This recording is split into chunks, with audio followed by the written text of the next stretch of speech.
Muy buenas tardes a todos. Nuevamente les damos la más cordial de las bienvenidas a Innova Polinap. Soy el capitán de corbeta Jorge Maldonado y les recuerdo que todos estos encuentros virtuales son posibles gracias al patrocinio del Gobierno Regional de Valparaíso y el soporte de Corfo con su programa de apoyo al entorno para el emprendimiento y la innovación.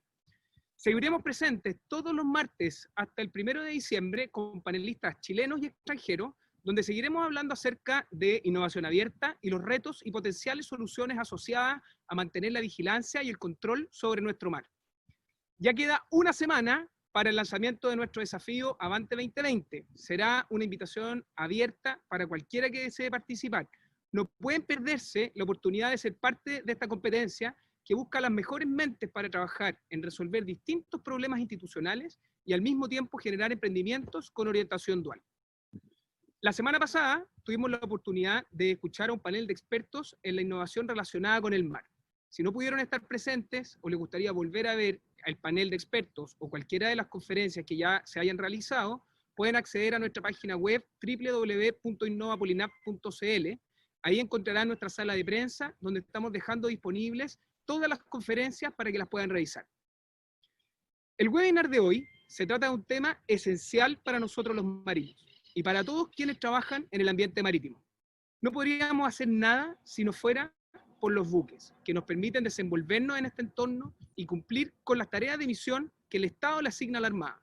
Es por esto que para abrir la conferencia de hoy contamos con la presencia del comandante en jefe de la Armada, almirante señor Julio Leiva Molina, que es ingeniero electrónico egresado de nuestra Academia Politécnica Naval, quien nos dirá algunas palabras acerca de la importancia de la construcción naval en Chile y la visión de nuestra Armada al respecto. Mi almirante, muchas gracias por estar con nosotros el día de hoy y por abrir el webinar.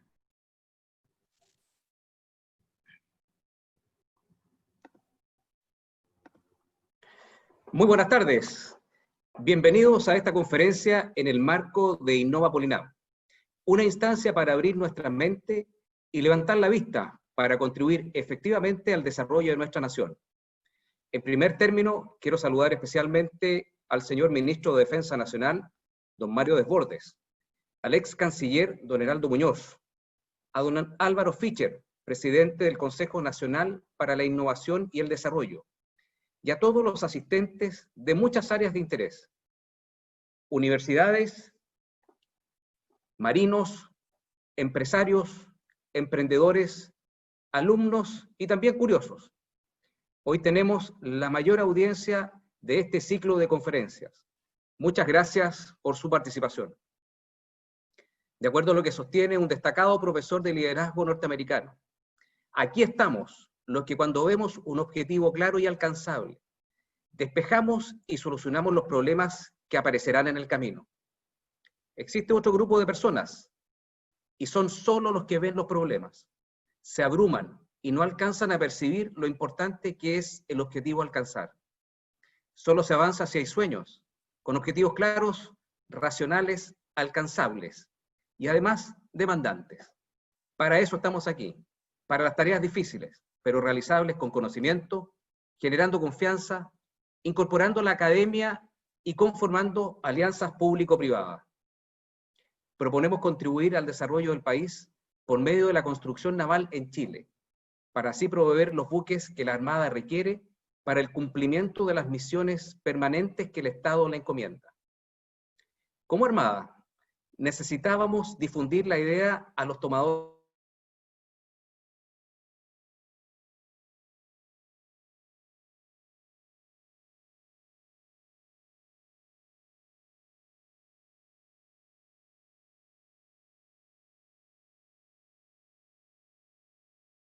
para la construcción naval, en cuanto al riesgo tecnológico y la conveniencia económica social del proyecto, haciendo una comparación con la histórica forma de adquirir buques de segunda mano para la Marina. El estudio indicó que es favorable para la Marina y aún más, es conveniente para Chile. Pero eso se lo dejaré al profesor de la Higuera. Iniciar la construcción de fragatas toma mucho tiempo. El proceso, a lo menos, lleva de 10 a 12 años para poder tener la primera unidad flotando. Por eso es que hay que comenzar con mucha antelación y avanzar gradualmente. Para lograr este sueño, requerimos mantener a nuestro astillero avanzando en nuevas construcciones de buques, menos exigentes que las fragatas, pero a la vez complejos, para seguir capitalizando experiencia y darnos el tiempo para preparar el reemplazo de los buques de guerra. Hoy ya hemos iniciado el proceso para el proyecto de reemplazo del buque Aquiles, el Sargento Aldea y las barcazas Batral, a ser reemplazadas por unidades multipropósito diseñadas para nuestras necesidades y requerimientos específicos, entre otros, capacidades para operar en la Antártica en el verano. Creemos firmemente que esta idea es muy buena para el país y estimamos que debiera ser de alto interés para diversos sectores productivos y académicos. Estamos seguros, contribuirá definitivamente a proteger y desarrollar nuestros intereses marítimos y además contribuirá al desarrollo nacional agregando valor a nuestros procesos productivos, lo que beneficiará a muchos compatriotas. Esto es lo que comúnmente se le llama un win-win situation. Muchas gracias. Adelante, capitán Maldonado, usted tiene el control. Muchas gracias, mi almirante, por sus palabras de apertura para este interesante webinar que tenemos el día de hoy. Y sin lugar a dudas, para todas las personas que nos están escuchando y que son probablemente relacionadas con activos, no es un misterio cuando decimos que cuando usamos activos que se desenvuelven en un ambiente altamente corrosivo como es el mar, es necesario ir llevando a cabo esta renovación. Es por eso y otras razones que la Armada tiene que trabajar con tiempo, tal como usted lo dice, mi almirante, para cuando el sostenimiento se hace ineficiente y además es necesario actualizar capacidades, debemos prepararnos para adaptarnos a los siempre cambiantes escenarios del futuro.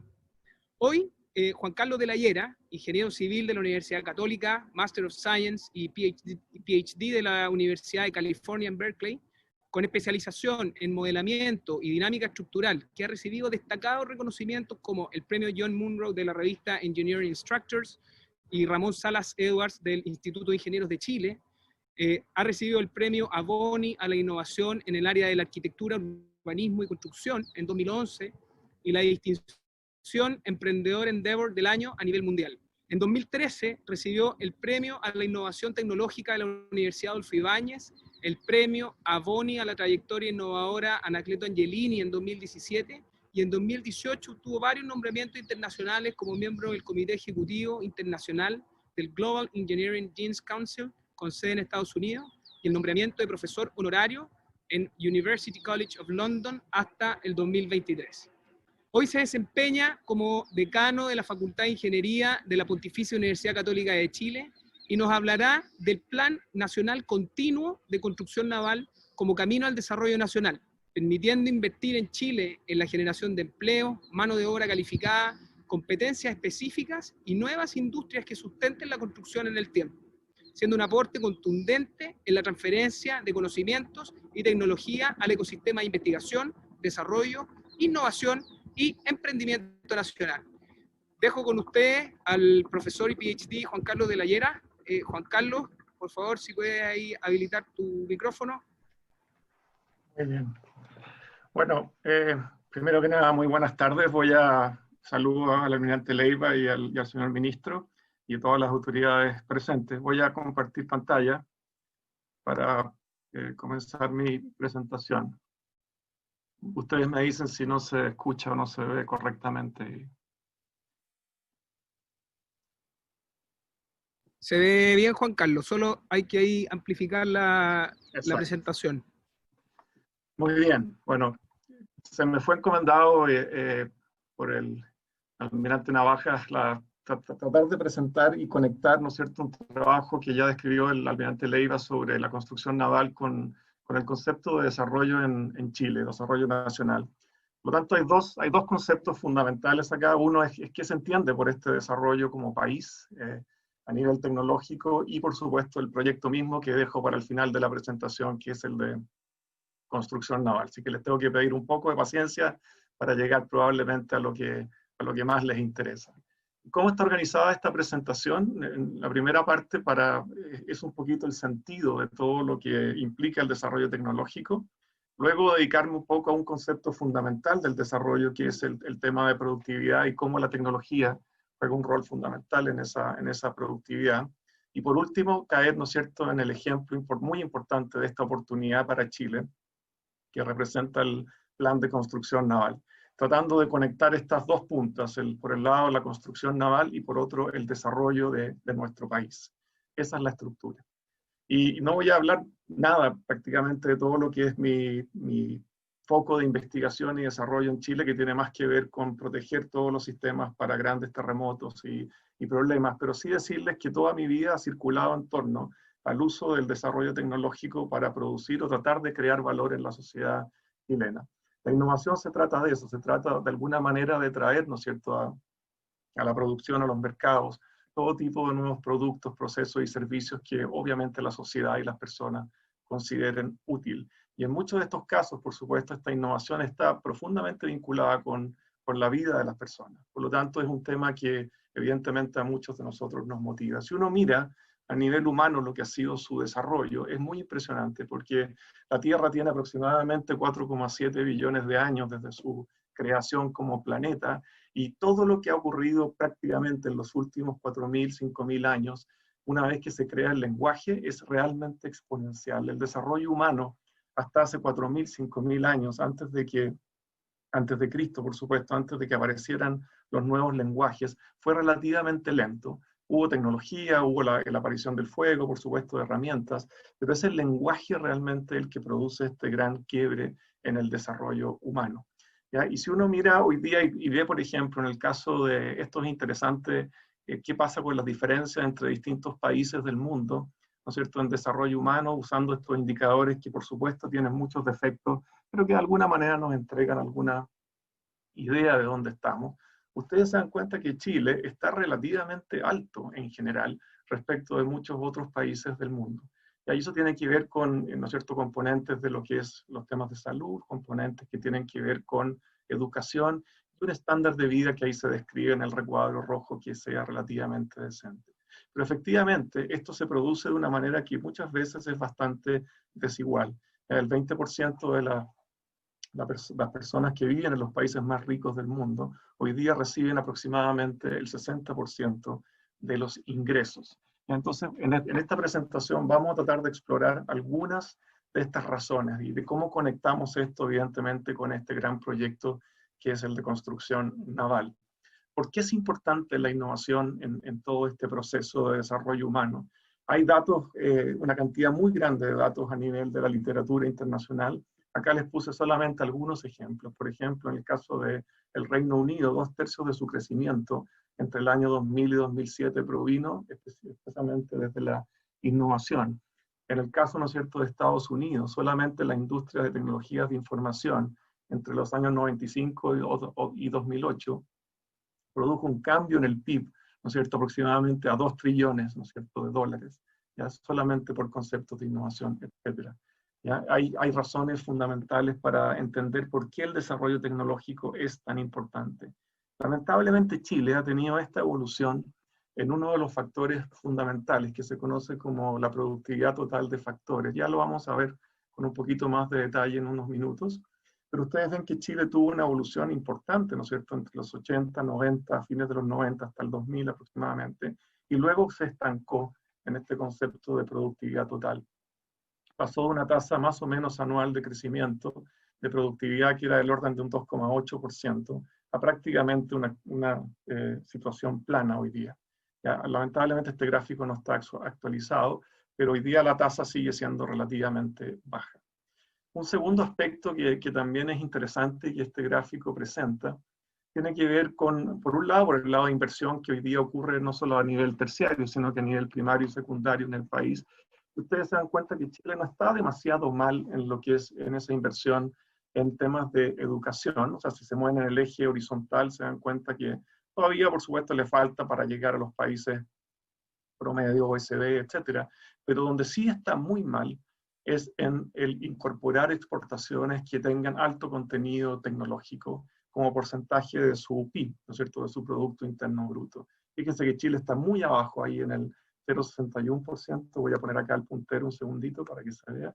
Chile está acá abajo, 0,61% contra países, ¿no es cierto?, que pueden exportar más del 10% con contenido de alta tecnología. Por lo tanto, hay ahí también una falencia.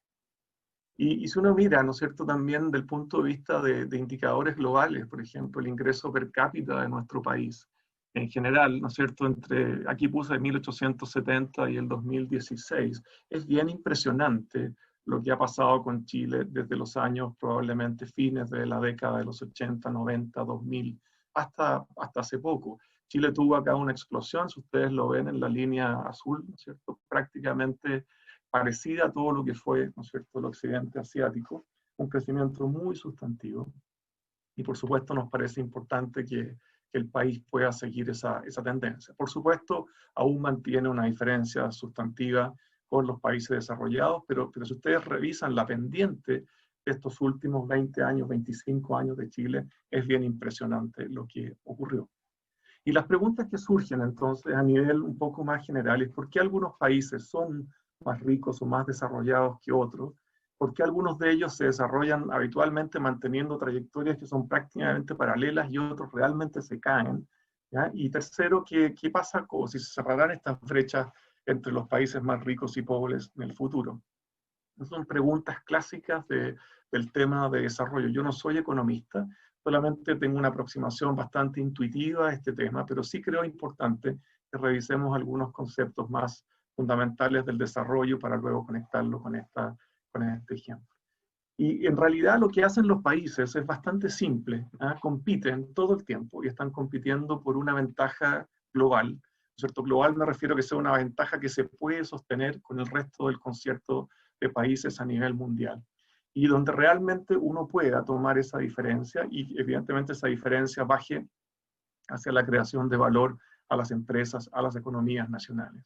Y para esto, para explicar un poco estos conceptos, es que ustedes me van a perdonar, pero voy a hacer algo bastante simple de un concepto de teoría que es fundamental, que nos va a servir para el resto de la presentación. No era mi idea presentarles ecuaciones, ni mucho menos, pero es importante entender una sola ecuación, que tiene que ver con lo que es aquí solamente estoy poniendo el producto, ¿no es cierto?, de un país, como función de dos variables, que son el capital y el trabajo. Esta es una función que se ha estudiado muchísimo dentro de la economía, ¿ah? Y acá les pongo la expresión explícita de cómo depende de capital y de trabajo. Y aparece también un término, ¿no es cierto?, que aquí subrayé o enmarqué en verde, que es el concepto de productividad. Y entonces se combinan estos factores de capital y de trabajo a través de un coeficiente, ¿ya?, que es fundamental, que se llama la combinación de capital y trabajo. Este coeficiente es cuánto participa el capital dentro de la producción de un país, ¿ya? Y a la derecha está dibujado acá distintos países, y ustedes se dan cuenta que dentro de cierta variabilidad, por supuesto, ese coeficiente alfa es bien cercano a 1/3. ¿Ya? El promedio es 0,35, pero es muy cercano a 1/3. Esta función nos va a acompañar en la primera parte de la presentación. Es importante que solamente, más que acordarse de la función, entiendan que hay un factor acá al cual le vamos a poner muchísimo énfasis, que es precisamente el de productividad. Uno puede expresar esta relación no solo en función del Producto Interno Bruto de un país completo, sino que por persona, per cápita. Y ahí basta que uno divida, ¿no es cierto?, por la fuerza, ¿no es cierto?, por todas las personas de un país, y tiene este valor promedio. ¿Ya? Las dos expresiones se usan mucho, el total o bien el hecho que es per cápita. Si es per cápita, aparece solamente el factor de productividad y lo que es, ¿no es cierto?, el capital, ¿no es cierto?, que está distribuido por cabeza también o por persona. ¿Ya? Esencialmente son las variables. Entonces, entendamos las tres cosas que vamos a ver a continuación, es que voy a primero contarles un poquito de capital, un poquito de la fuerza laboral y el problema de educación, y lo tercero me voy a concentrar en esto y ahí desencadeno sobre el plan de construcción naval. Entonces, respecto del capital, hay ¿no es cierto?, un economista, ¿no es cierto?, Solow, que obtuvo su premio Nobel a fines de los años 60, por esta idea de que se produce en los países un cierto equilibrio. Este equilibrio, esto que aparece acá, simplemente es cuál es la variación de capital, del stock de capital que tiene un país. Y depende de cuánto uno invierta, el gamma lo que refleja es cuánto se invierte, ¿no es cierto?, de todo ese producto, en este caso per cápita, y cuánto se deprecia ese capital. Cuando esta variación llega a un equilibrio, ¿no es cierto?, al cruce, ¿no es cierto?, de lo que es la depreciación de lo que es la inversión. Estos puntos rojos que están acá son los puntos de equilibrio. Esencialmente la sociedad tiende a ese punto, la economía tiende a ese punto de equilibrio. En este caso, manifestado acá con dos tasas de inversión, una tasa gamma 1, que es más chica que una tasa gamma 2 de inversión en capital en un país. Esto muestra que invertir, ¿no es cierto?, en capital en un país produce curva con gamma 1, mi producción va a ser I1, y tengo la curva con gamma 2, mi producción va a ser I2. ¿Ya? Por lo tanto, el producto depende directamente, ¿no es cierto?, de cuál es la inversión y cuál es el stock de capital. Y este punto de equilibrio uno lo puede expresar, y simplemente aquí está marcado en el cuadro rojo. Ese es el punto de equilibrio que depende nuevamente de la productividad A, depende, ¿no es cierto?, de la fracción que representa el capital sobre todo el producto, depende de la tasa de inversión en capital y depende de la depreciación. Esencialmente esas son las variables que juegan en este equilibrio macroeconómico que estoy intentando explicar. Y puse un ejemplo acá de, por ejemplo, dos países. Un país que invierte un 20%, ¿no es cierto?, de su producción en capital, totalmente ficticio, y otro, un país 2, que invierte un 5%. Si ustedes hacen eso y simplemente hacen de la ecuación anterior los cocientes y ven cuánto es la razón de producción de un país respecto de otro, se dan cuenta que la fracción es 2. O sea, si ustedes mantienen todas las variables constantes, excepto la inversión en capital, ¿no es cierto?, el país 1 produce 2 veces más por trabajador que el país 2. Por lo tanto, la inversión en capital tiene ese efecto. Si uno mira, por ejemplo, a Chile, es bien interesante lo que ha pasado con la inversión extranjera directa en Chile. Acá ustedes pueden seguir la curva café. Chile es bien impresionante, tuvo años, ¿no es cierto?, desde el principio de los 90, un crecimiento muy sustantivo, y luego se mantuvo con inversiones como proporción de su Producto Interno Bruto, cercanas al 8 al 10%, ya que era de hecho más alta que muchos de los países del resto de los países desarrollados del mundo. Luego se produce esta caída que ustedes probablemente conocen. Pero esto muestra esencialmente que, por supuesto, los países también compiten por atraer ese capital. Ese capital es nómade en muchas partes del mundo y va, por supuesto, llegando a aquellos lugares donde es más atractivo desde el punto de vista de su rentabilidad. Eso es todo respecto de capital. El segundo aspecto que es fundamental tiene que ver con la variable trabajo, que conecto, por supuesto, con el tema y el nivel de educación. En la misma ecuación que vimos antes del producto, ustedes recuerdan que aparecía acá un factor L, que es por el trabajo. Pero ese trabajo, ¿no es cierto?, depende de cuál es su nivel de educación, que lo voy a medir con esta variable H. Por supuesto, el nivel de educación es superior, el valor de H es superior. ¿Ya? Y esa variable H aquí da lo mismo, y una pequeña manipulación algebraica, da lo mismo. Fijémonos en esta ecuación que está acá abajo. Dice que el producto per cápita en un país termina siendo directamente proporcional al nivel de educación. O sea, el nivel de producción en una situación de equilibrio de un país es directamente proporcional a la medida de este nivel de educación. A mayor nivel de educación, mayor productividad. ¿Ya? Y eso es lo que dice este recuadro. Dice que el esfuerzo que un país dedica a educar a sus trabajadores y personas en general funciona muy similar a lo que es la tasa de inversión en capital. Entonces, para dos países que son iguales en todo, excepto que su nivel de gasto en educación es superior al nivel, ¿no es cierto? Hay dos países que tienen distintos niveles de gasto en educación, por supuesto, se produce esta diferencia de productividad. Y si uno mira un poco nuestro país, de nuevo, tiene indicadores que son bien llamativos. Ustedes ven lo que ha pasado acá en esta verdadera explosión de la educación terciaria. La educación terciaria se entiende todo lo que pasa a nivel, ¿no es cierto?, técnico, profesional y universitario, posterior, ¿no es cierto?, a la educación media en nuestro caso. Ha habido realmente una explosión en nuestro país que es realmente comparable a la de los países más importantes en el resto del mundo. Ustedes me dirán, bueno, pero una cosa es crecer en cantidad, ¿no es cierto?, en cobertura, otra cosa es en calidad. Sin embargo, la educación chilena en general, si ustedes la comparan a nivel mundial, tiene indicadores también a nivel terciario que son muy interesantes. Entonces, miremos acá, por ejemplo, el caso de inversión por estudiante primaria y secundaria, porque está claro que a nivel terciario se ha hecho un esfuerzo muy grande por tener, ¿no es cierto?, esa oferta. En el caso de educación primaria y secundaria, que es fundamental, se observa que Chile está un poquito en el lado, ¿no es cierto?, hay un déficit, ¿no es cierto?, como países promedios de la OECD, la inversión per cápita es del orden de $10.500. En el caso nuestro está cercano a los $5.900, $6.000. Y vemos como porcentaje, ¿no es cierto?, del Producto Interno Bruto.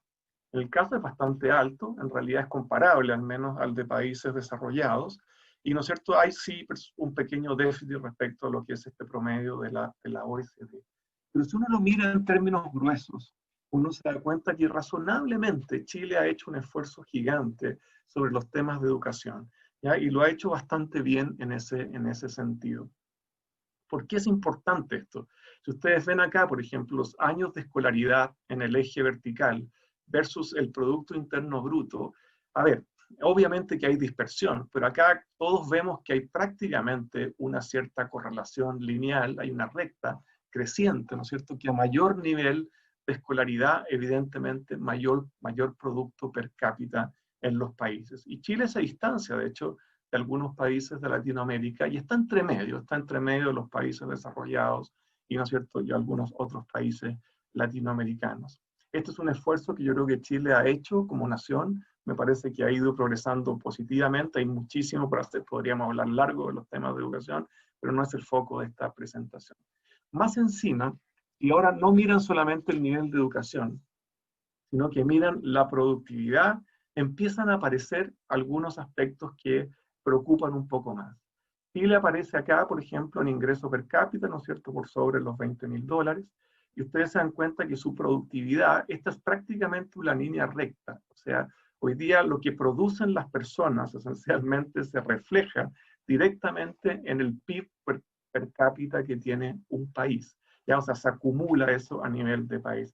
Y Chile acá está en realidad bastante bajo respecto de lo que es productividad respecto de otros países más desarrollados. Y esto justifica que esta ha sido una de las preocupaciones más fundamentales que ha tenido, por ejemplo, un Consejo Nacional de Innovación para el Desarrollo, y bueno, hay muchísimas personas que han hablado del problema de productividad en Chile.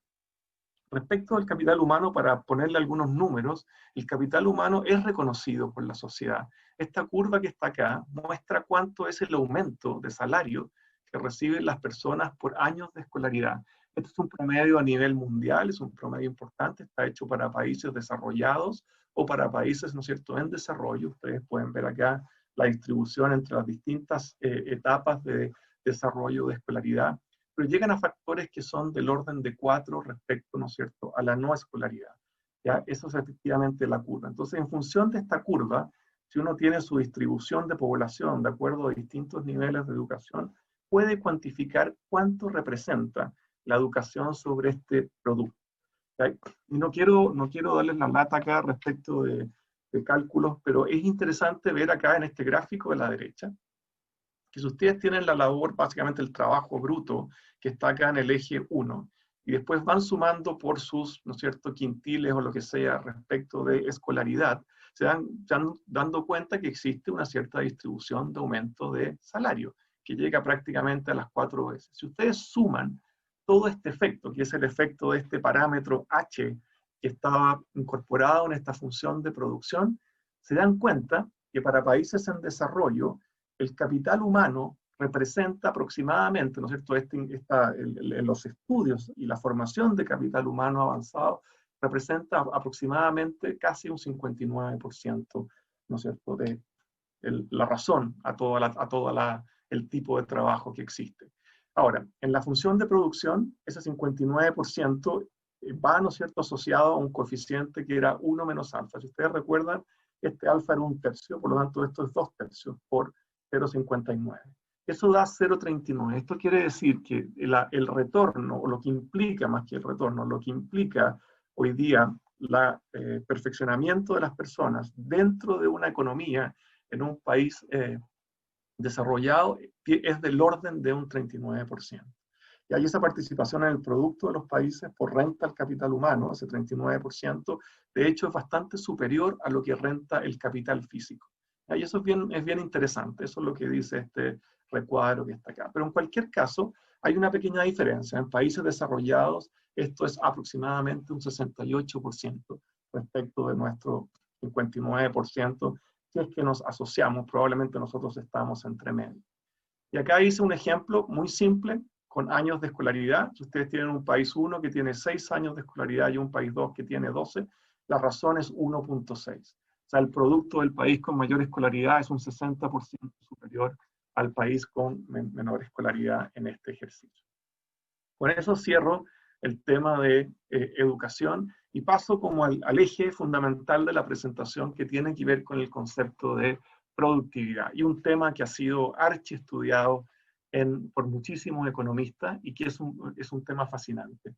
La productividad en realidad es esta efectividad de cómo uno combina los factores productivos de capital y de trabajo. Por eso que hablamos de esos dos factores un poquito. ¿Cómo varía la productividad entre países? Es una pregunta fundamental. ¿Qué difiere, no es cierto? ¿Y cuánto difiere el crecimiento de la productividad entre los distintos países? ¿Y qué explica estas diferencias de productividad? Entonces voy a adentrarme un poquito en este tema. Y la productividad se puede entender como la composición de dos factores. La tecnología, por un lado, y por otro lado, la eficiencia. Cuando hablamos de tecnología, por supuesto, hablamos, ¿no es cierto?, de todo lo que es el I+D que existe, la diseminación de ese conocimiento, el avance científico, todo lo que finalmente es conocimiento que se transforma en herramientas útiles para la producción dentro de un país.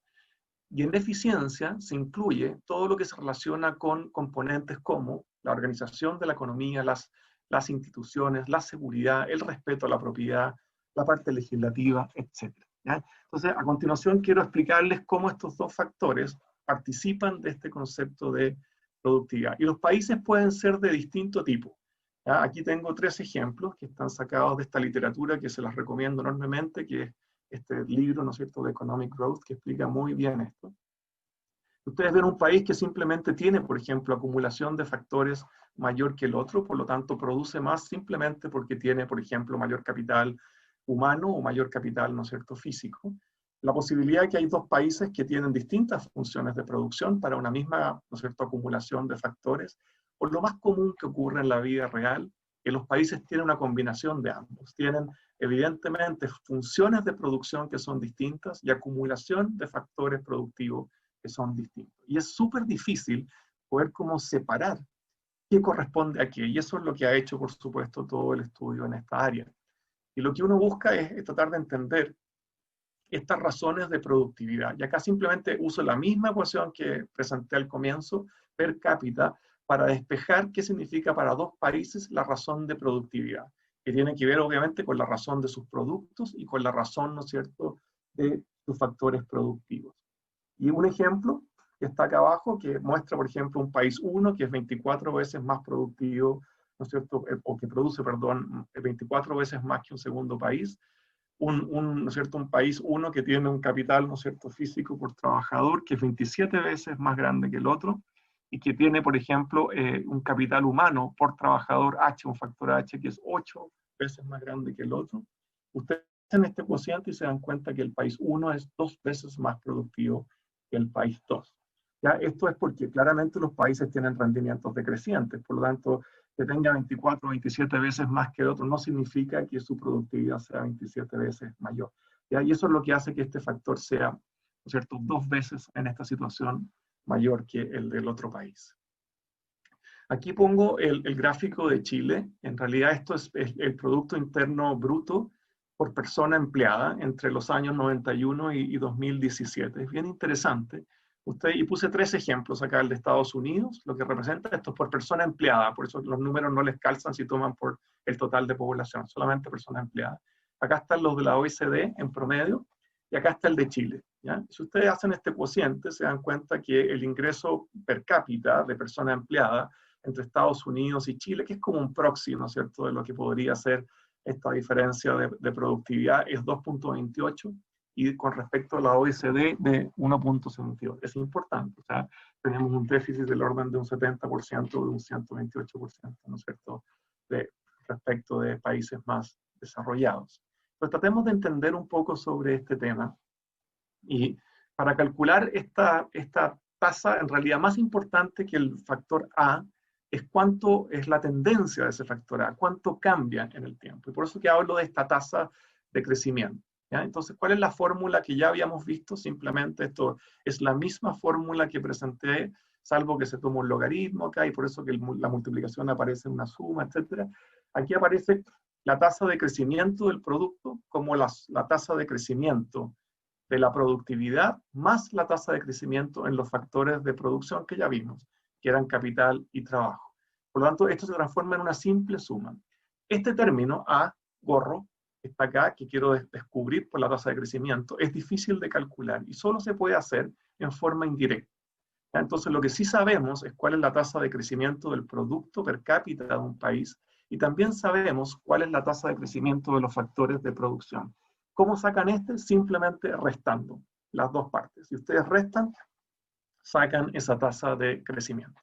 Y acá yo lo hice para Chile, simplemente esto, por favor, o sea, los economistas me van a matar acá, pero esto está hecho con números relativamente simples, sencillos para la explicación, porque en realidad el concepto no es muy distinto. Miré lo que era la tasa de crecimiento del Producto de Chile entre el año 91 y 2017, que es aproximadamente un 2,4% en promedio, y miré, ¿no es cierto?, de este documento del Banco Central, ¿no es cierto?, de crecimiento tendencial, que representaba aproximadamente este K gorro, ¿no es cierto?, que es el capital, el crecimiento, el capital humano per cápita, ¿no es cierto?, y, perdón, de capital físico per cápita y, ¿no es cierto?, la componente de capital humano. Y si ustedes reemplazan acá, es un número muy, muy simple en la fórmula que recién vimos, nos damos cuenta que la tasa de crecimiento de la productividad que se predice, obviamente, para Chile con este modelo económico, es del orden de 1,2%. Y si ustedes lo refieren a lo que es el crecimiento real del país, 2,4%, esto da aproximadamente un 50%.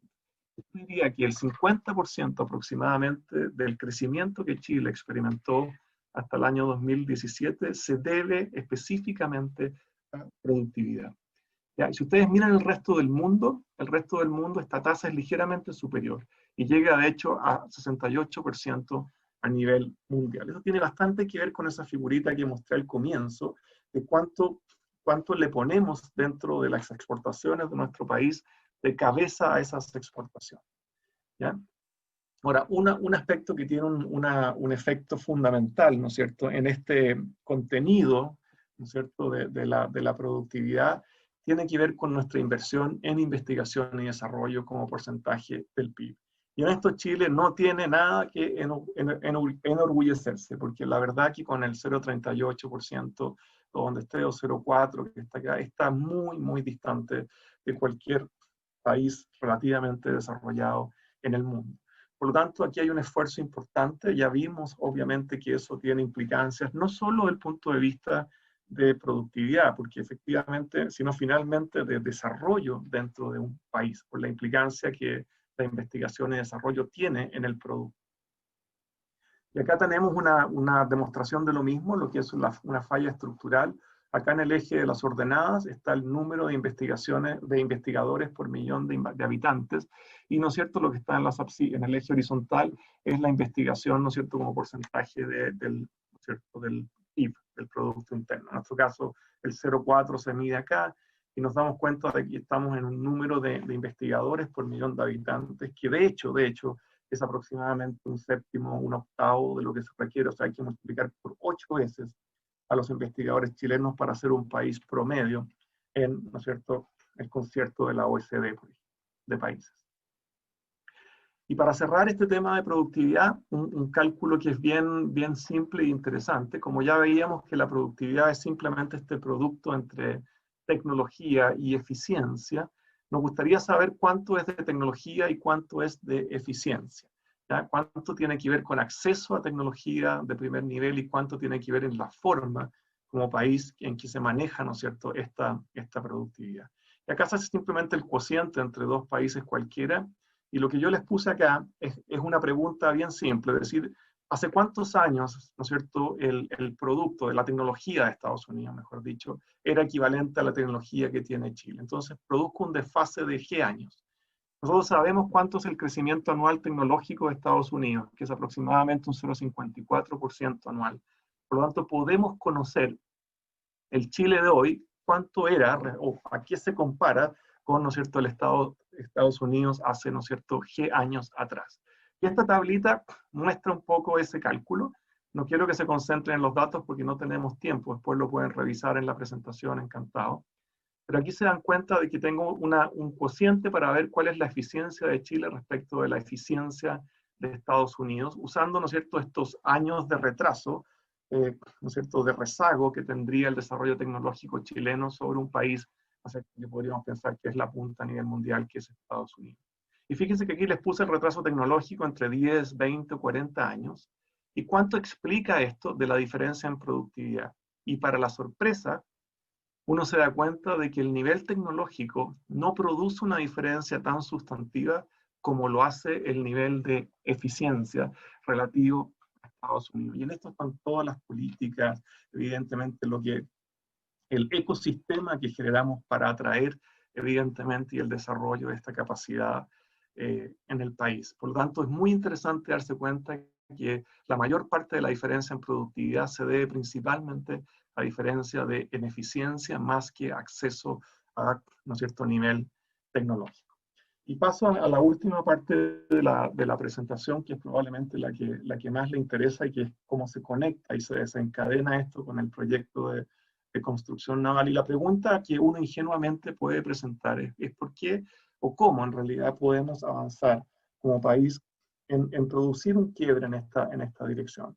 La respuesta, creo yo, es clásica, es la que ustedes van a escuchar siempre, que hay que, y esto es lo que hace la mayoría de los países del mundo, moverse muy agresivamente hacia industrias que son de próxima generación. Para eso incluyen, ¿no es cierto?, todo lo que tiene que ver con tecnologías de información muy avanzadas, toda esta nueva convergencia sobre el tema biológico y el tema ingenieril en los conceptos de biotecnología. Lo estamos viviendo, ¿no es cierto?, con la experiencia del coronavirus, que finalmente se transforma en una especie de competencia mundial por tecnología, por quién saca esa vacuna primero. Los conceptos de nanotecnología, inteligencia artificial, robótica, etc. O sea, la primera respuesta clásica es moverse hacia este tipo de industria. Lo segundo es preservar, por supuesto, industrias tradicionales que son altamente competitivas y eficientes, sin lugar a dudas. Y lo tercero, que ya lo vemos, es aumentar productividad en sectores de servicios como retail, salud, comunicaciones, etc. Esta respuesta la van a dar prácticamente todos los países del mundo. Y por lo tanto es muy importante tratar de ver cómo uno puede moverse en este espacio de buscar esta diferencia, ¿no es cierto?, competitiva, que sea sostenible a nivel mundial. Y conecto con esto, porque efectivamente el proyecto que se nos presenta, y el almirante lo describió muy bien, tiene que ver con una pregunta muy directa, que fue, ¿pueden ustedes evaluar económicamente qué significaría para Chile construir fragatas? En comparación de lo que significan alternativas que, ¿no es cierto?, continuar con, ¿no es cierto?, la adquisición de fragatas usadas en distintas etapas de su ciclo de vida, etc. Y esta pregunta gatilló, obviamente, un trabajo, yo creo que muy interesante, que nos motivó muchísimo por lo siguiente. Lo primero, porque vimos inmediatamente en esta pregunta un proyecto de carácter nacional, que era capaz de reunir al Estado, la industria, la academia, en una amplitud, en una cobertura muy significativa, lo que nos parecía extraordinario. Lo segundo, las capacidades tecnológicas y humanas que Chile tiene para llevar esta iniciativa es algo que en mi caso particular, al estar vinculado a la academia en Chile, nos damos cuenta día a día. La cantidad de talento que tiene este país es inmensa. Y por lo tanto nos parecía fundamental que este podría ser un canal interesante para que ese talento se despliegue. Lo tercero es que también desde el punto de vista más práctico, apenas empezamos a leer literatura, aparece esta incertidumbre sobre la disponibilidad de buques usados que tengan un estándar adecuado. Por lo tanto, parecía interesante entender qué significa, ¿no es cierto?, el poder construir en Chile versus estar dependiendo de otros países en el mundo. Lo cuarto, que para muchos de nosotros era una motivación fundamental, era el alto componente de investigación, desarrollo e innovación que tiene un proyecto de esta naturaleza. Hay una publicación que me acaba de mandar hace unos días Francisco Macay, que no alcancé a incorporarla en esta presentación, pero que es fantástica, de economistas de MIT y de Berkeley, que muestran cómo la investigación y la inversión de investigación y desarrollo en defensa arrastra todo el sistema de I+D de un país. A eso se dedica esa publicación. Y por último, por supuesto, la cantidad importante de externalidades en desarrollo industrial y empleo que un proyecto de esta naturaleza puede aportar. Conformamos un equipo que ustedes ven acá, ¿no es cierto?, de 12 personas, entre los cuales toda la fila superior, más algunos de la fila inferior son académicos de la universidad, más exalumnos nuestros que trabajaron fuertemente en tratar de que este proyecto fuera evaluado de manera muy, muy independiente, con mucha o sea, siendo muy críticos hacia los distintos supuestos que se pudieran incluir en esta evaluación, de manera de no comprarnos a priori ninguna hipótesis respecto de lo que queríamos hacer. ¿Ya? Así que nosotros, debo reconocerlo y se lo he dicho a todos públicamente, inicialmente no sabíamos, bueno, algunos de los que están acá sí sabían, pero en el caso particular mío no sabíamos prácticamente nada de qué se trataba el proyecto de una fragata. Y comenzamos a mirar, en primer lugar, qué pasaba en el resto del mundo. ¿Ya? Inmediatamente nos dimos cuenta que había algo muy interesante, que había muchos países simultáneamente tratando de llevar adelante o llevando adelante de frentón estrategias en esta dirección. Y acá solamente hay un ejemplo, no tenemos tiempo de entrar en los detalles, pero ustedes lo pueden ver y por supuesto se puede comentar. Proyectos de distinta naturaleza, pero que todos apuntaban esencialmente a esta dirección de tener una capacidad nacional de construcción naval. Ahora, ¿qué hacía tan atractivo este proyecto? En primer lugar, es un sistema extraordinariamente complejo. Las fragatas son, yo diría, al menos de los sistemas que uno conoce, de los más complejos. Cuando uno habla de un sistema complejo, se trata de un sistema que a su vez incorpora otros sistemas y por supuesto produce una serie de interacciones entre esos sistemas. Y acá hay un desglose simplemente, ¿no es cierto?, en grupos de SWBS, para que ustedes vean qué significa dentro de este modelo de fragata que se fue evaluando, las distintas componentes, ¿no es cierto?, respecto de lo que es el costo, ¿no es cierto?, de esa fragata. Y en realidad, desde el punto de vista de mano de obra, ¿no es cierto?, que representa aproximadamente un 38%, y un 62% lo que son los equipos y la plataforma. Siempre que me escuchen a mí, yo voy a hablar de forma muy seria de la importancia del contenido local para Chile en el desarrollo tecnológico. O sea, es muy importante no solo que un país tenga tecnología, sino que de alguna manera esa tecnología genere, obviamente, cambios y tenga un derrame importante de valor hacia el contenido local, hacia el país, en este caso Chile. Ahora, el otro aspecto que miramos con mucho detalle fue qué capacidades reales existían para poder construir en Chile, por supuesto, desde el punto de vista de los astilleros. Y la verdad que quedamos muy sorprendidos de lo que ya se había hecho. ¿Ya? Y por lo tanto, evidentemente, a pesar de que fuimos a los astilleros y miramos, ¿no es cierto?, en forma bastante crítica las capacidades, nos dimos cuenta de que Chile tenía un estándar muy elevado en este tema. Y por supuesto, acá se muestran 3 ejemplos importantes, ¿no es cierto?, yo les pusimos acá una etiqueta para lo que tiene que ver con una ingeniería de detalles que es muy sofisticada, ¿no es cierto?, una complejidad técnica, ¿no es cierto?, en Cabo de Hornos que es extraordinaria, ¿no es cierto?, con un buque de 3.000 toneladas de desplazamiento, etcétera, que está destinado, ¿no es cierto?, a componentes de investigación importantes, y por supuesto una escala también importante desde el punto de vista del tonelaje, ¿no es cierto?, con el buque Antártico. Por lo tanto, nos dimos cuenta rápidamente de que había que mirar esto con mucho detalle, y voy a explicar a continuación cómo fue el análisis de los astilleros. Un aspecto interesante para nosotros era ver qué significaba construir una fragata del punto de vista de mano de obra en general. Ese 38% que mencioné anteriormente representaba, ¿no es cierto?, aproximadamente 3,5 millones de horas hombres en 5 años de construcción. Los 5 años son bastante estándar, los revisamos a nivel mundial y por supuesto los países como Francia, etcétera, podrán hacerlo y acortarlo, ¿no es cierto?, a 4 años, pero en general ese es el tiempo normal, ¿no es cierto?, del desarrollo de un proyecto, una vez que ya se comienza la construcción. Y ustedes ven acá la distribución entre distintos tipos de labor, ¿no es cierto?, administrativas, determinaciones, más físicas, estructurales, plataformas, todo lo que es soporte y lo que es ingeniería. Y esta curva que está presentada acá fue de alguna manera la curva que nosotros utilizamos en la evaluación económico y social del proyecto. Se siguió una curva que era una curva real, ya observada y de alguna manera consensuada con otros proyectos a nivel mundial. Ahora, ¿En qué consistió la metodología de evaluación económica social? Que era la pregunta fundamental. En la definición, primero, de cuál sería esta fragata requerida. Por supuesto, entender muy bien el caso base. Eso significa ver cuál es el levantamiento de toda la oferta de unidades de fragatas extranjeras actuales y futuras hasta el año 2070.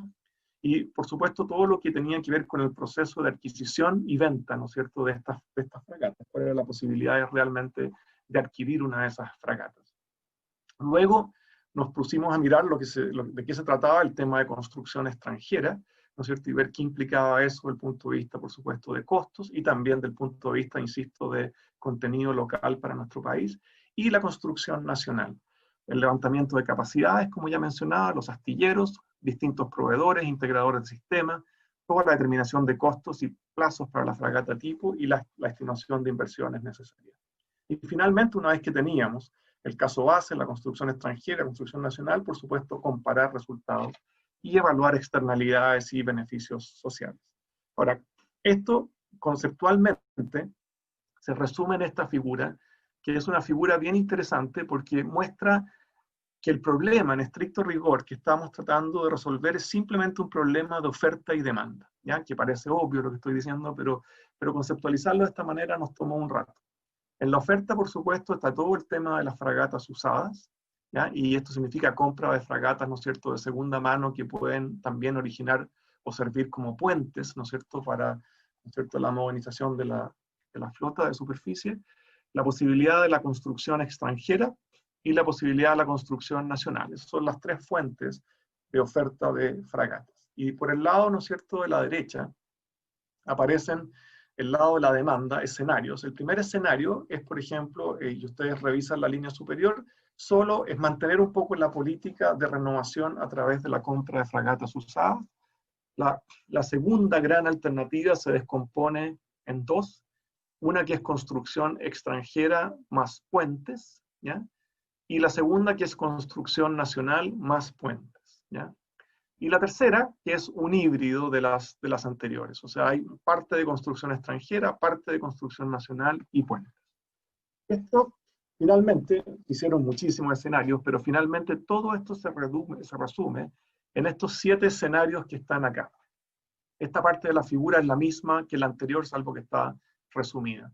El primer escenario, la adquisición de fragatas usadas. El segundo escenario, la construcción 100% en astillero extranjero más puentes. La tercera, construcción nacional con capacidades base en ASMAR más puentes. La cuarta, la construcción nacional con capacidades ampliadas en ASMAR más puentes. Esto tiene que ver con la construcción de una segunda grada. La alternativa 5, la construcción nacional con capacidades base en ASMAR y ampliadas en un segundo astillero más puentes. La alternativa 6, que es construir un primer buque en el extranjero, hacer la transferencia, obviamente, de desarrollo tecnológico hacia el país y luego construir, ¿no es cierto?, en el país con capacidades base en ASMAR y puentes. Y la séptima, lo mismo, pero agregando un segundo astillero. ¿Ya? Cuando hace aquí ampliada segundo astillero, E5 y E7 tienen que ver con eso. El caso de 7 tiene que ver con construcción en ASMAR, pero con inversión ampliada para la segunda grada. Estos 7 escenarios, esto está, bueno, lo podemos explicar con mayor detalle, pero los que se evaluaron económicamente. Un tema que para nosotros fue muy importante, interesante, y aprovecho de agradecer enormemente todo el apoyo que recibimos de la Armada, fue en entender el ciclo de vida de estas fragatas, cuando son usadas, o el ciclo de vida cuando es nueva, extranjera, o cuando es nueva nacional, que es muy parecido. Salvo que la nueva nacional, por supuesto, estamos considerando un periodo más largo para su construcción. Pero en el caso de las fragatas usadas, ¿no es cierto?, aparecen una serie de medidas importantes que tienen que ver con, ¿no es cierto?, capacitación y transferencia, que tienen que ver con modernización de la plataforma, modernización de armamento, etc. ¿Ya? Ese ciclo de vida es el que está considerado dentro de la evaluación económica y social del proyecto. Ahora, para la primera fila, entender qué es lo que la oferta mundial podía proveer de fragatas, un tema también muy interesante, y estudiamos todos los proyectos de distintos países en el mundo, y vimos efectivamente cuándo esos países podrían poner a disposición de Chile las distintas fragatas. Y generamos un modelo con el apoyo también muy fuertemente del equipo de la Armada para simular el proceso de adquisición. ¿ya? Y por lo tanto, este es un eje que aquí partió el 2019, porque en ese minuto estábamos haciendo el proyecto, pero esto se va corriendo en el tiempo y uno va viendo qué fragatas o qué países pueden ir activando ofertas de fragatas que pudieran estar en el mercado disponibles para su adquisición. Por lo tanto, la evaluación económica y social también considera este concierto mundial de oferta, ¿ah? De las fragatas, que son proyectos que evidentemente cumplen con los requerimientos que la Armada quisiera cumplir. El segundo aspecto fundamental, ya más en la construcción, en las alternativas que ya les mencionaba anteriormente de construcción nacional, tiene que ver con estos ciclos, ¿no es cierto?, de construcción en ASMAR, ¿no es cierto?, y en un segundo astillero civil. ¿Ya? Y aquí pusimos simplemente para que se entendiera cómo eran los 5 años que está acá, ¿no es cierto?, que 3 años de grada más 2 años, ¿no es cierto?, a flote. Y la segunda, ¿no es cierto?, en el caso de la segunda fragata, una vez que la grada se desocupa, entra la segunda fragata y por supuesto los últimos 2 años. Y en el caso de un astillero civil, acá se vio evidentemente que había capacidad en Chile para poder tener un segundo astillero. En este caso, ¿no es cierto?, se ve la construcción acá en grada para el segundo astillero. Aquí hay toda una parte, ¿no es cierto?, de integración de cubierta y luego quizás a flote y luego, ¿no es cierto?, integración de bloques que también se hace en ASMAR, luego a flote. ¿Ya? Y en función de esto fuimos viendo, esto simplemente fue un análisis de las capacidades que el país tiene con distintos niveles de inversión, ¿no es cierto?, en los astilleros. Esto es con inversión, lo que se llamó base, ¿ya?, que es bueno, ahí está explicado en el informe, etcétera, y también se hizo con inversión ampliada. La inversión ampliada tiene una serie de medidas, pero una de las importantes es la construcción de una segunda grada, ¿ya?, en el caso de ASMAR. Y eso implica, evidentemente, que esa segunda, aquí no las pusimos simultáneas porque siempre hay un pequeño desfase, evidentemente, parte a partir del segundo año la segunda fragata. Entonces, no lo dije en el caso anterior, esto produce una cadencia de 2 fragatas cada 8 años y con inversión ampliada produce, ¿no es cierto?, 2 fragatas cada 6 años en situación de régimen. Y lo mismo se hizo con el segundo caso, ¿no es cierto?, de ampliación de la grada, de un segundo astillero civil, lo cual permitía también crecer en productividad.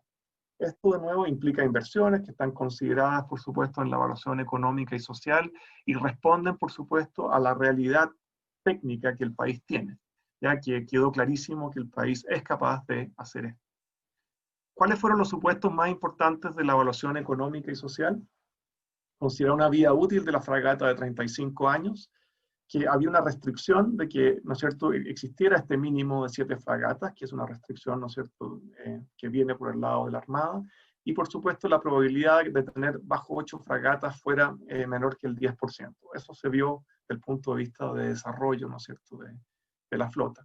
El horizonte de evaluación convencionada es 2070.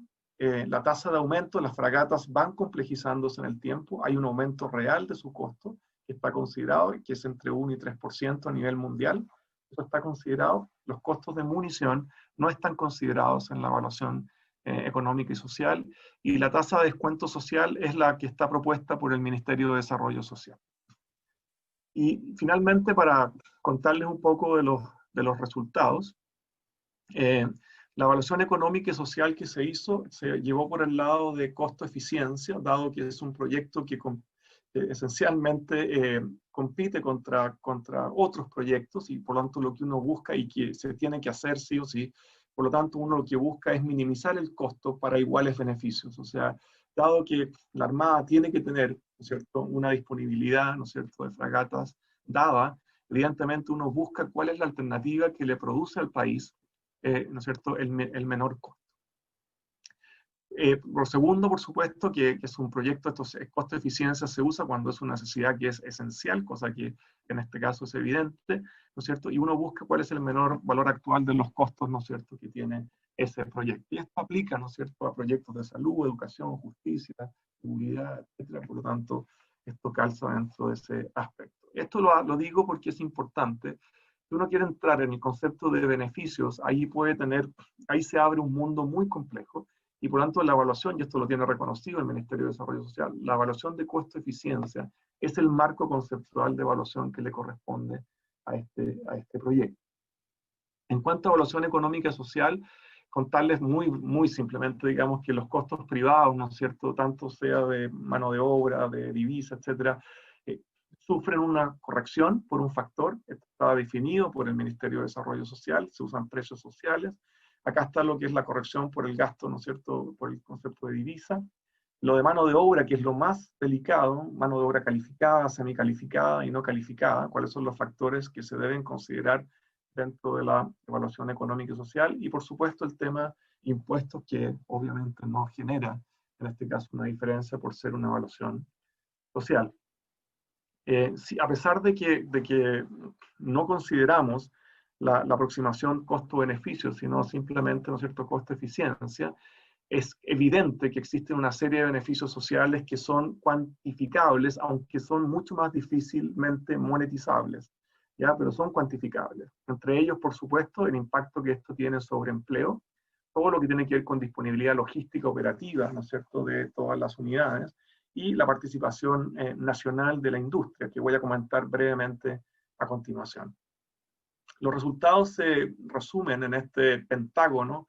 Simplemente, ustedes ven acá lo que es el valor presente, ¿no es cierto?, del costo social, por las distintas alternativas. La otra dimensión que se miró en el proyecto fue la participación nacional en ese proyecto, cuál de los distintos 7 escenarios tenía la mayor participación nacional, cuál producía la mayor disponibilidad logística de las unidades, ¿no es cierto?, cuál entregaba la mayor vida remanente de la escuadra en este periodo, y por supuesto la generación de empleo. Entonces miraron las distintas alternativas, ¿no es cierto?, y que están aquí puestas como escenario 3, 5 y 6, ¿no es cierto?, que tendría que volver atrás para explicárselos, pero que tienen que ver con este. El escenario 3 tenía que ver, ¿no es cierto?, con la construcción local, usando puentes, ¿no es cierto?, siempre usando puentes extranjeros para la construcción en ASMAR, ¿no es cierto?, con inversión base, esencialmente.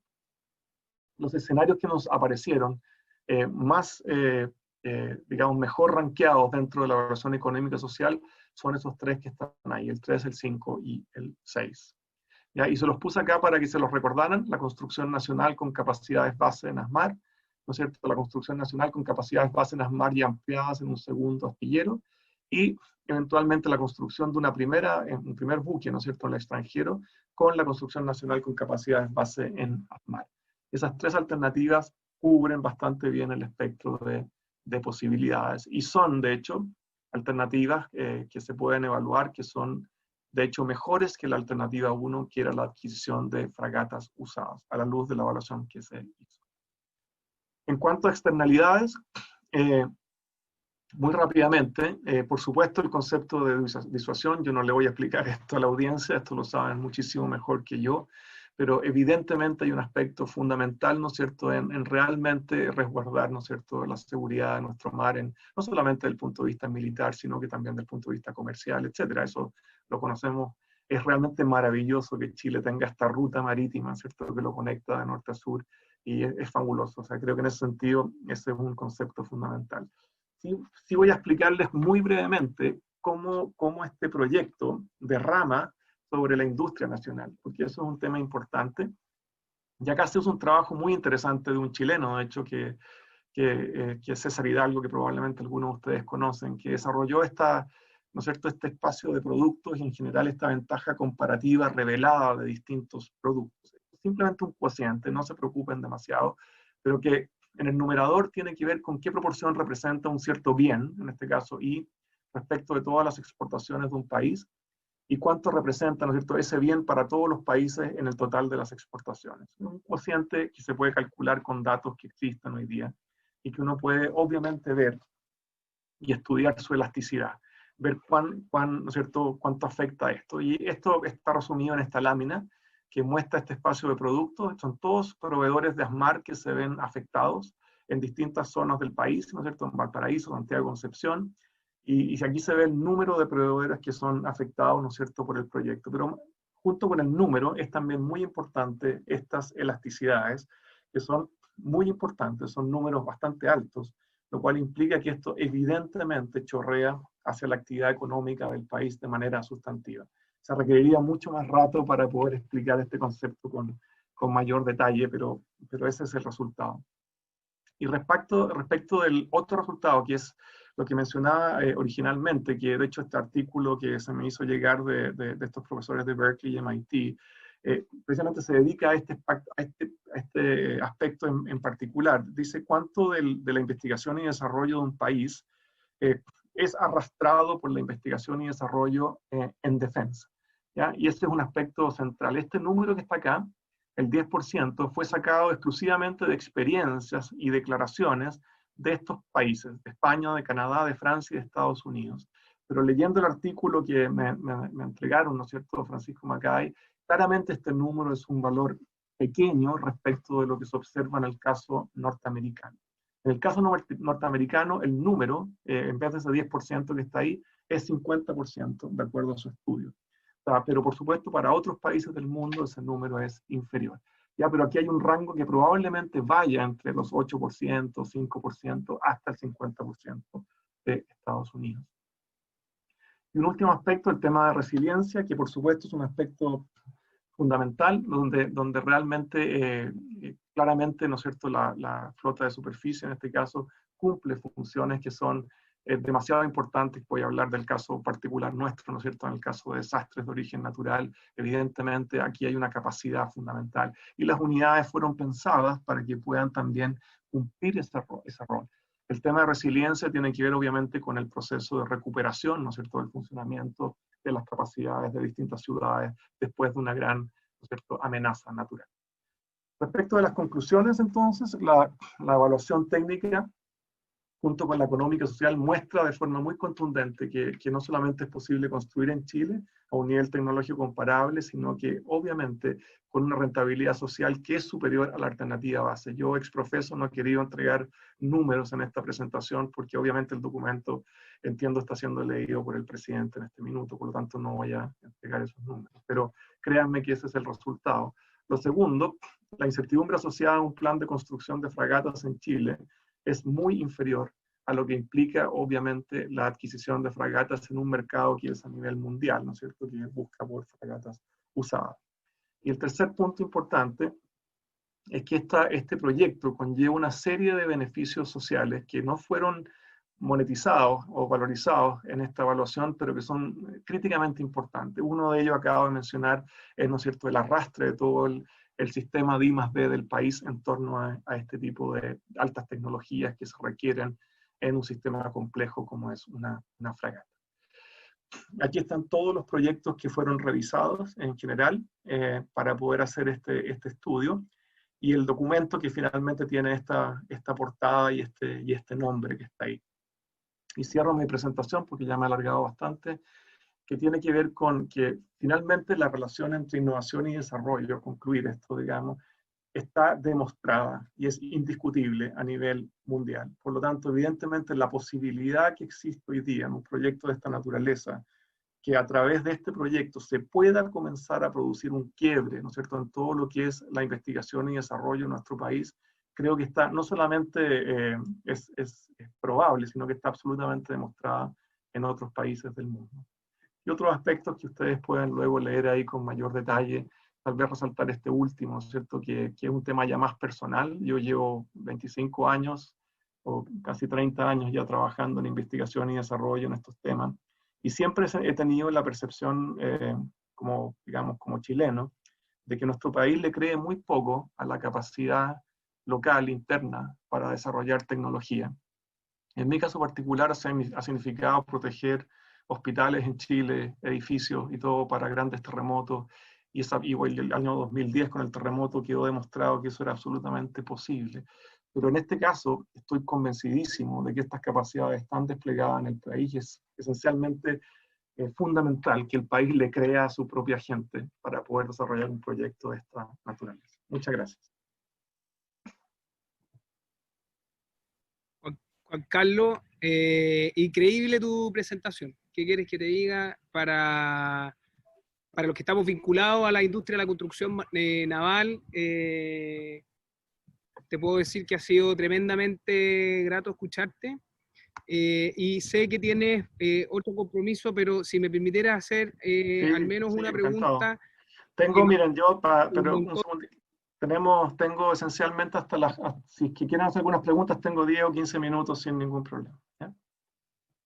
Mira, me gustaría poder hacerte la pregunta. Tú hablaste de que más o menos el 38-40% del capital invertido hoy día en construcción naval queda retenido en el país, fundamentalmente en mano de obra. ¿Qué rango, en qué porcentaje de la inversión hecha en construcción quedaría en Chile y cuáles crees que son los factores que maximizarían dicha fracción? ¿Y qué acciones podemos tomar hoy para esos efectos? En el fondo, si es que implementáramos un plan de construcción naval continua a nivel nacional. Uy, no recuerdo el factor exacto. Habría que revisarlo, está en el informe porque eso le prestamos muchísima atención. Pero efectivamente, respecto de mano de obra, ¿no es cierto? El gran porcentaje es Chile, en ese caso, si se hace un proyecto de esta naturaleza. Pero por supuesto que dentro de la construcción de la plataforma, si ustedes recuerdan, dentro de eso había como un tercio. O sea, yo creo que hay un porcentaje, no quiero decirte el número así de memoria, pero recuerdo que hablábamos de algo así como un 20% adicional o algo de ese estilo, un 25% adicional. ¿Ya? Del proyecto mismo, lo cual es fantástico, o sea, en el fondo respecto de, porque la mano de obra sí o sí es mano de obra nacional, pero dentro de la parte misma de la construcción, todo lo que tiene que ver con, ¿no es cierto?, materiales, etcétera, y todo lo que es la fabricación de la plataforma y construcción de la plataforma, eso también es un ítem fundamental. ¿Ya? Esos son los órdenes de magnitud de los números. Juan Carlos, queremos agradecerte por la clara y contundente exposición del día de hoy. Ciertamente nos dejas muchas reflexiones en torno a la importancia de invertir en investigación y desarrollo y cómo la construcción naval puede ser un gran aporte al país en estos temas. Como lo mencionó nuestro comandante en jefe, hoy nos acompañan dos invitados especiales que quieren ofrecernos una visión referente al tema de hoy. En primer lugar, me gustaría presentarles al señor Heraldo Muñoz Valenzuela, que fue ministro de Relaciones Exteriores de Chile, ex ministro secretario general de Gobierno y fue representante de Chile en la Organización de Naciones Unidas, donde presidió el Consejo de Seguridad. La trayectoria de don Heraldo Muñoz lo convierte en un conocedor de temas marítimos y de seguridad. Así es que, don Heraldo, si pudiera prender su micrófono, por favor, bienvenido a nuestro webinar. Muchas gracias, capitán. En primer lugar, quisiera reconocer al almirante Leiva y al ministro Desbordes, dos buenos amigos. Al ministro Desbordes, de hecho, lo echamos algo de menos en la política, pero está en un gran cargo como ministro de Defensa, así que mis mejores deseos para su gestión. Y al profesor de la Llera por una exposición extremadamente importante para el futuro de nuestro país. Y yo quisiera partir con algunas observaciones breves. En primer lugar, y entendiendo que esta es una audiencia particularmente conocedora del primer punto que voy a mencionar, pero no por eso creo que no merezca el subrayarlo reiteradamente. Y lo primero es que Chile es un país marítimo que tiene una extensión de su zona económica exclusiva 3 veces más grande que el territorio continental e insular. Y de hecho hemos logrado en el pasado áreas marinas protegidas de enorme importancia para el futuro del país. Llegamos hoy día a tener cerca del 43% de nuestra zona económica exclusiva protegida con áreas marinas, desde las Islas Desventuradas hasta el Cabo de Hornos. Y estas áreas marinas protegidas son fundamentales para nuestra armada, para nuestra economía, para la pesca y para la preservación de la enorme biodiversidad que tiene nuestro país. Y para ello se necesitan fundamentalmente 2 cosas para proteger estas áreas marinas que hemos establecido. Lo primero es planes de manejo, cosa que ya está ocurriendo respecto a estas áreas marinas protegidas que logramos, y debo decirlo, con la colaboración de la Armada de manera muy fundamental, logramos identificar y luego elaborar una política oceánica. La primera vez en la historia de Chile que teníamos una política oceánica, pese a que hemos tenido durante décadas una política antártica, por ejemplo. Y estas áreas marinas, entonces, para manejarlas bien hay que tener planes. Y luego hay que tener la capacidad de fiscalización, para lo cual se requieren navíos, dada la enorme extensión de estas áreas marinas, y las aplicaciones satelitales correspondientes para fiscalizar y supervigilar estas áreas marinas tan importantes para el futuro de nuestro país. Y ahí entonces me lleva esta reflexión a la situación de la nueva economía internacional. Hoy día algunos dicen que la economía mundial está cambiando. No, ya cambió. Y hoy día ya no es tan importante el que un país tenga materias primas. Lo sigue siendo, pero su peso relativo ha disminuido. Lo mismo que la mano de obra barata. Y me atrevería a decir que también incluso el capital físico no es tan importante como en el pasado. ¿Qué es lo que es importante? El capital digital, la innovación, el conocimiento. Los modelos de innovación es lo que está ahora creando riqueza, bienestar, prosperidad y lo que va a marcar el futuro a nivel global y, por cierto, el futuro de nuestro país. Entonces, si eso es así, si la capacidad de innovación en un mundo que está cambiando cada vez más, cuando nos enfrentamos a un mundo digital, a un mundo de inteligencia artificial, hay que hacer entonces una combinación entre las dos características principales de nuestro país. Una que la tenemos y la otra que la debemos construir. La primera es nuestro mar, nuestro océano, y la segunda la combinación entonces con innovación y capacidad tecnológica en función específicamente del tema de hoy, que es la construcción naval. Y a mí me parece entonces que aquí hay una situación que es necesario estimular y que es la combinación entonces entre las áreas marinas protegidas, el hecho que somos un país marítimo y la aplicación de tecnología. Y la percepción que yo tengo entonces es que la aplicación del desarrollo tecnológico y la construcción naval pasa a ser un tema de futuro. Y según la exposición del profesor de la Llera, es perfectamente factible y por lo demás tiene externalidades, como él ha expuesto en su presentación, externalidades sociales y externalidades, por cierto, en el ámbito de la disuasión y de los otros temas que él abordó.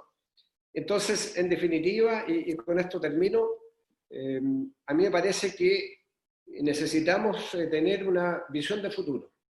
Necesitamos pensar en el país que queremos, no de aquí al próximo año o a los próximos 2 años, sino que a los próximos decenios. Y pensar entonces un proyecto país que incluya esta dimensión naval que pasa a ser absolutamente fundamental para un país marítimo como el nuestro.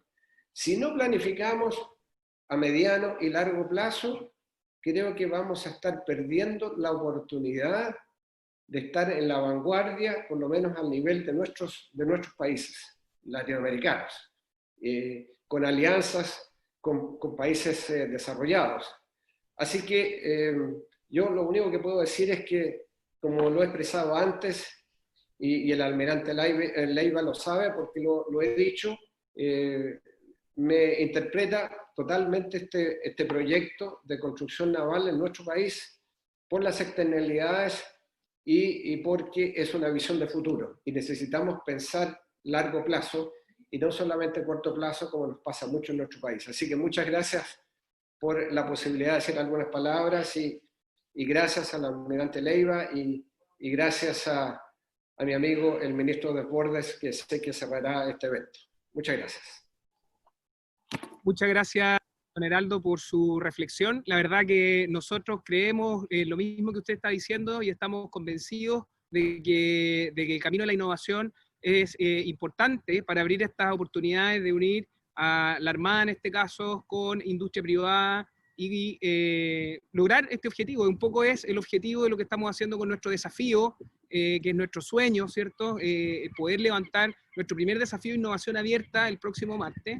Y finalmente, para el cierre del webinar de hoy, nos acompaña el señor Ministro de Defensa Nacional, don Mario Desbordes Jiménez, que es de profesión abogado, licenciado en Ciencias Jurídicas y bachiller en Ciencias Sociales de la Universidad La República. Es diplomado en Administración de Empresas y en Ciencias Policiales de la Escuela de Carabineros. Y hoy día también quiere hacer una reflexión relacionada con el tema que estamos conversando. No sé, ministro, no sé si me escucha. Lo escucho bien. Adelante, señor ministro. Gracias. Bueno, primero que todo, saludar al dueño de casa. Espero que esté ya recuperándose y lo tengamos de vuelta pronto en actividad, saliendo del COVID-19, que lo trató bien por lo que conversamos, solo fue con dolor de cabeza. Saludar y felicitar por la presentación. Yo tengo el libro, lo he estado leyendo, del estudio que se le encargó al profesor de la Llera con su equipo de trabajo en la Universidad Católica. Y por supuesto saludar al ex canciller, hoy día presidente del Partido por la Democracia, y también amigo Geraldo Muñoz. Siempre un gusto saludarlo y escucharlo. No voy a entrar en detalles, que aquí se han dado, entiendo, largo en el seminario. Las misiones de las Armadas ya no son necesariamente la del patrullaje de la zona exclusiva, el preocuparse, ¿no es cierto?, del tránsito marítimo en la zona. Hoy día, cada día más hay requerimientos que tienen que ver con el cuidado, la fiscalización, el mantener operativas abiertas las rutas marítimas, sobre todo las comerciales. Y también nos corresponden labores de colaboración en la lucha internacional contra algunos delitos, por ejemplo, la piratería, y en eso nuestra Armada ha colaborado lejos de las fronteras de Chile, en un rol que a todo país le debería corresponder, a todo país civilizado que está inserto en el teatro internacional. Ya se ha explicado la importancia de la investigación y desarrollo. En la investigación y desarrollo de la industria de defensa está llena la literatura de antecedentes en términos de cuánto impacta en la vida civil, cuánto del esfuerzo de las grandes potencias en términos de armamentista o de carrera espacial termina impactando y siendo fuente de soluciones para todos nosotros, el mundo civil.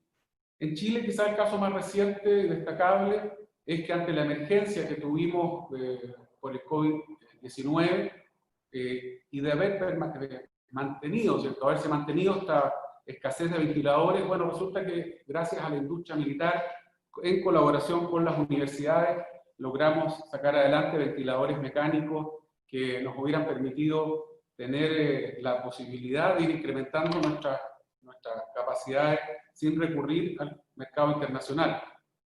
Si uno ve el desarrollo de la industria naval en el vecindario, bueno, hay ejemplos de todo tipo. Para los que nos gusta leer las revistas especializadas desde toda la vida, desde niños, ¿no es cierto?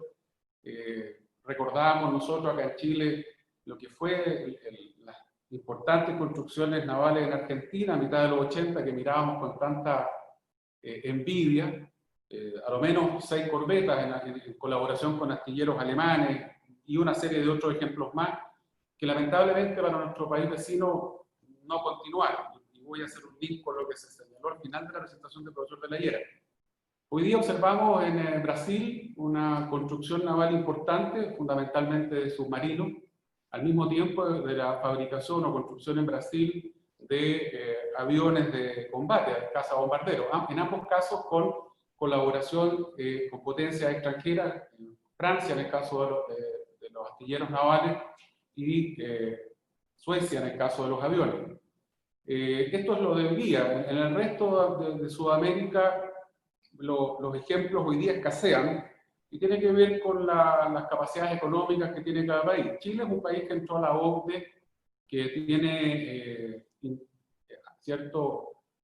nuestra pretensión es ser país desarrollado en algún minuto, en el mediano plazo, y por lo tanto no debería mirar a ese grupo de países como ejemplo a seguir.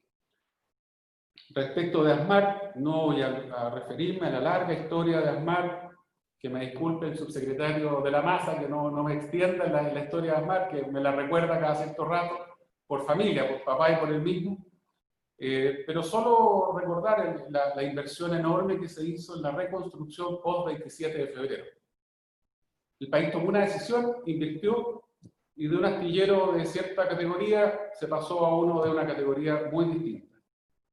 Ejemplos de ellos son los trabajos que se hicieron con el submarino de países amigos, en donde se hace quizás una de las operaciones más difíciles, que es la del corte de casco, ¿no es cierto? Y luego de hacer el refit completo del submarino, volver a unir esto y que funcione. Ejemplos de lo difícil que es eso abundan en el mundo, incluso aquí en el vecindario.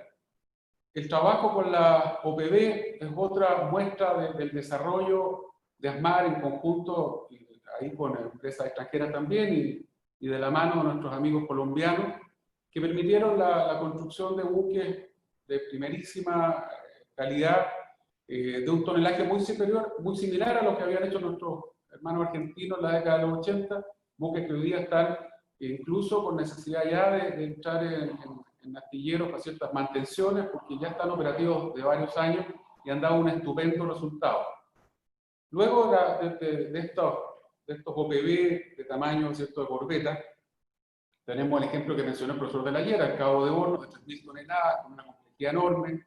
También el profesor de la Hiera mencionaba el rompehielo de 10.000 toneladas. Quizás las toneladas no es lo más relevante respecto al rompehielo. Lo más relevante es el desafío tecnológico por el grosor del casco y por la tecnología que involucra el buque mismo.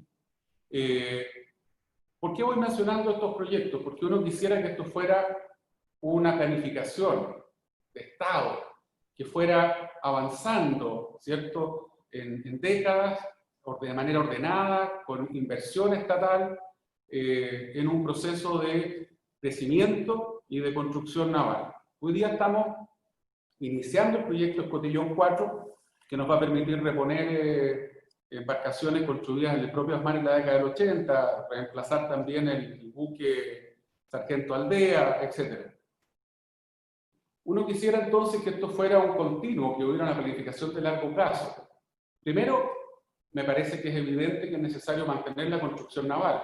Chile tiene capacidad, tiene calidad, tiene ventajas comparativas, como hemos visto en términos de calidad, de horas hombre, etc. ASMAR es una empresa con fama mundial y buena fama, y luego, por lo tanto, tomándose la decisión de mantener la construcción naval, uno debe preguntarse entonces, ¿podríamos construir fragatas mañana? ¿Necesitamos fragatas? Bueno, no hay duda que necesitamos fragatas. ¿Vamos a necesitar más fragatas? Lo menciona el estudio del profesor La Hiera, manteniendo un cierto stock en la escuadra, una cierta cantidad de buques en la escuadra. Obviamente es necesario incorporar, dar de baja e ir incorporando nuevas naves, y las posibilidades son las que también el estudio mencionó, y no las voy a repetir. Adquirir usado, hacer un ejercicio intermedio, terminar construyendo en Chile. Quizás un ejemplo interesante de mirar en el extranjero, lo conversaba recién con el agregado naval de España en la embajada, son los astilleros en ese entonces Bazán. Cuando en el año 88 Bazán construye y entrega, perdón, ese año se votó el Príncipe de Asturias, en el mundo entero se preguntaban, bueno, España está construyendo portaaviones, ¿con quién va a competir? ¿Para qué? Hoy día, el entonces Bazán es Navantia, ha logrado un desarrollo enorme, compite de tú a tú con empresas de todo el mundo, con contratos recientes en Australia, Arabia Saudita, y además, un dato interesante en el caso de Navantia, que además fabrica estructuras de torres eólicas marinas, a empresas tan importantes como Siemens. Menciono Navantia, lo que no quiere decir que tenga que ver con los procesos a los que está postulando Navantia. Uno puede admirar muchas empresas del mundo, dejo constancia expresa de eso, y creo que es un ejemplo importante e interesante de observar y de seguir. En resumen, Chile debe mantener la construcción naval. Creo que es importante hacerlo por muchas razones, porque produce investigación y desarrollo que permea, que llega finalmente a toda la sociedad chilena, no solamente a la industria militar, porque da trabajo, da buenos trabajos, porque la tecnología se queda cuando hay construcción naval, el know-how nos permite mejorar nuestras capacidades, porque también hay procesos de mantención, reparación, mantenciones de todo tipo para nuestros propios buques y los buques de países amigos que podríamos hacer perfectamente acá, porque después de Escotillón 4, junto con la fragata, hay una serie de otros buques que podríamos ir construyendo acá para ir reemplazando buques en Chile, y en un país con 26 millones de kilómetros cuadrados de océano, el segundo océano, con la segunda territorio marítimo más grande del mundo, uno tiene que pensar que esto no debería ser un sueño. debería ser una realidad. Y con las necesidades que tiene nuestro país y dados los resultados del estudio, yo quisiera pensar que pudiéramos como Estado de Chile, porque esto no es solo una decisión de la Armada ni una decisión del gobierno de turno, como Estado de Chile participa la universidad, el estudio que hace el profesor Layer, la Universidad Magnífica de Chile, como Estado de Chile tomar una decisión, que es la de embarcarnos, valga la redundancia del concepto, en un programa de construcción naval para incluso solo las necesidades que tiene nuestra Armada, que nos permita ir logrando todo lo que el profesor Layera destacó en su estudio. Yo le agradezco al comandante jefe de la Armada el estudio. Yo creo que uno que le gusta los fierros y que lee es bien distinto a leer, ¿cierto?, el comentario que hace un especialista naval versus el libro tan detallado y el estudio tan detallado que hace un académico, con los mismos criterios que tendrá que tomar el Ejecutivo cuando determine si este proyecto es viable o no, con los mismos análisis que hay que tomar respecto de hacer ese análisis tan difícil para el mundo de la defensa, el de la mantequilla versus los cañones, ¿no es cierto? Y por lo tanto creo que es un gran avance contar con este estudio, creo que es un documento que puede ser piedra angular de lo que deberíamos hacer como país en adelante, y espero que sirva de sustento para, vuelvo a insistir, que estemos más allá de ir proyecto en proyecto, los OPV, el buque antártico, ahora el Escotillón 4, para que tengamos, que sirva, ¿cierto?, para pasar de eso a un programa en serio de construcción naval en un país que siente que puede ser un país desarrollado en unos pocos años más, que se siente hoy día para un país OCDE, y que en este tipo de cosas también deberíamos estar mirando desde ese mismo sitial. Gracias, almirante Leiva, Geraldo y el resto de los invitados. Muchas gracias, señor ministro, por su reflexión. Y hoy, para cerrar, me gustaría primero decirle a nuestra audiencia que esperamos que hayan disfrutado de nuestra presentación y dejarlos invitados para seguirnos en nuestras redes sociales y que asistan el próximo martes 6 de octubre en este mismo horario donde realizaremos el lanzamiento del Desafío Avante 20, la primera oportunidad de innovación abierta liderada por la Armada. Y posteriormente del lanzamiento tendremos al panelista Peter Newell, que nos hablará de por qué el futuro del emprendimiento es conducido por la misión, cómo los espacios de incertidumbre generan oportunidades, especialmente para los que están decididos a hacer del mundo un lugar mejor. Inscríbanse en www.innovapolinap.cl, donde podrán revisar con más detalle las próximas conferencias. Los esperamos el próximo martes 6 de octubre para el lanzamiento del Desafío Avante 2020. Que tengan una muy buena tarde.